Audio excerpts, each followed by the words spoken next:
Kamala Harris opens up about the recklessness of Biden's re-election bid. Washington. Former Vice President Kamala Harris opened up about former President Joe Biden's decision to seek re-election in her forthcoming campaign memoir, writing that deferring to the Bidens to make the decision on their own was recklessness. "It's Joe and Jill's decision. We all said that, like a mantra, as if we'd all been hypnotized," Harris said. Was it grace, or was it recklessness? "In retrospect, I think it was recklessness," she continued.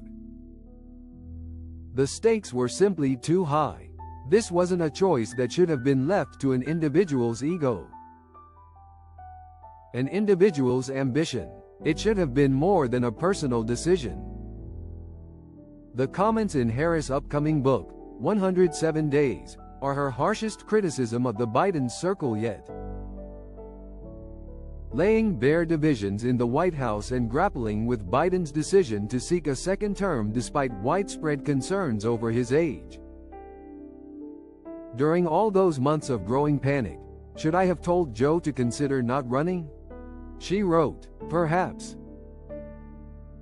Biden's personal office declined to comment on the excerpt, which was published by The Atlantic. Before Biden ultimately dropped out of the race, Harris wrote, she believed that he would view her advising him to exit as naked ambition, perhaps as poisonous disloyalty.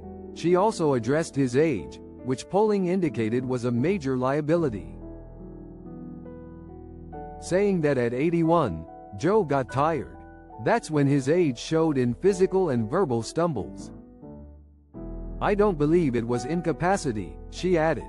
"If I believed that, I would have said so. As loyal as I am to President Biden, I am more loyal to my country." Age was a major political vulnerability for Biden even before his widely panned debate performance, which ultimately led a slew of Democrats to call on him to exit the race. An NBC News poll conducted in January 2024 indicated that 76% of registered voters had major or moderate concerns that Biden did not have the necessary mental or physical health for a second term. Harris also laid out several instances in which, she argued, Biden's circle undermined her efforts or did not sufficiently support her. She pointed to constant attention to her vice presidency from journalists and criticized what she said was the White House's reluctance to counter negative coverage. And when the stories were unfair or inaccurate, the president's inner circle seemed fine with it, she wrote. "Indeed, it seemed as if they decided I should be knocked down a little bit more." That included the issue of immigration and border security, on which President Donald Trump enjoyed a 35-point advantage over Biden in the same NBC News poll. As part of her portfolio, Biden tasked Harris with leading efforts to stem migration to the United States across the southern border, a thorny political task for which she received much criticism from the right.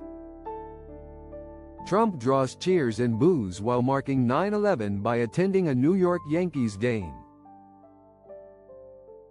"When Republicans mischaracterized my role as border czar, no one in the White House comms team helped me to effectively push back and explain what I had really been tasked to do, nor to highlight any of the progress I had achieved," she wrote. Harris also criticized the White House for not having defended her in other ways, writing that Biden's team rarely pushed back with my actual resume. "When conservative media attacked her on everything from my laugh, to my tone of voice, to whom I dated in my 20s, or claimed I was a day higher." Harris claimed she often learned that the president's staff was adding fuel to negative narratives that sprang up around me. While the White House had a large communications team, Harris said, getting anything positive said about my work or any defense against untrue attacks was almost impossible. She also criticized what she argued was the West Wing's zero-sum thinking. If she's shining, he's dimmed, she said, referring to what she said was Biden's circle's attitude toward her. None of them grasped that if I did well, he did well. That given the concerns about his age, my visible success as his vice president was vital. It would serve as a testament to his judgment in choosing me and reassurance that if something happened, the country was in good hands. My success was important for him, she concluded. His team didn't get it.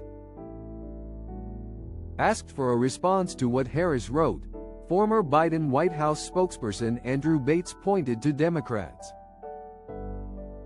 winning a series of recent elections after the presidential race, arguing it was because we're making an effective case against Trump's cost-raising agenda and chaos. And I'm proud to have worked for an administration led by two people who are not in the Epstein files. He added, referring to Trump's previous friendship with the late convicted sex offender Jeffrey Epstein. The aftermath of the election initiated a national conversation about Biden's age and mental acuity and transparency in politics. After Biden dropped out of the presidential race in July of that year, Harris ultimately failed to win any battleground states. She announced her new memoir about her months-long campaign in July. The book is set to be released this month.